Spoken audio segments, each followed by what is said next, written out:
Before Donald Trump put him in charge of the EPA, Scott Pruitt's defining feature was being an enemy of the EPA. It's right there in his LinkedIn page, which still, to this day, describes Pruitt right now as a leading advocate against the EPA's activist agenda. Pruitt has made a career of questioning climate science, doing the bidding of oil and gas industry, and now that he's in charge of the agency tasked with protecting the environment, he is very much acting like a man behind enemy lines, with all the paranoia that entails.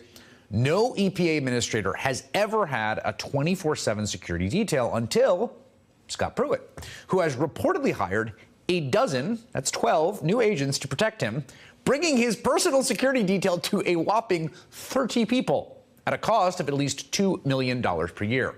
The AP reports that Pruitt used public money to have his office swept for hidden listening devices and bought sophisticated biometric locks for additional security. And the EPA spent nearly $25,000 to build a soundproof communications booth for Pruitt's office, prompting the EPA Inspector General to open up an investigation. Pruitt has also embarked on something of an ideological purge of his own agency.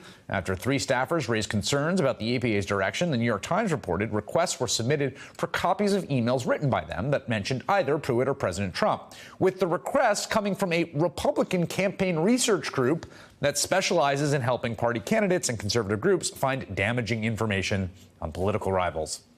Now, Pruitt is far from alone in all this. The Trump administration is full of people who are effectively waging war on the government they run, including Rex Tillerson, who's made a mission of hollowing out the State Department. And just yesterday, the president's son, Donald Trump Jr., claimed top government officials are conspiring against his father. There is, and there are, people at the highest levels of government that don't want to let America be America.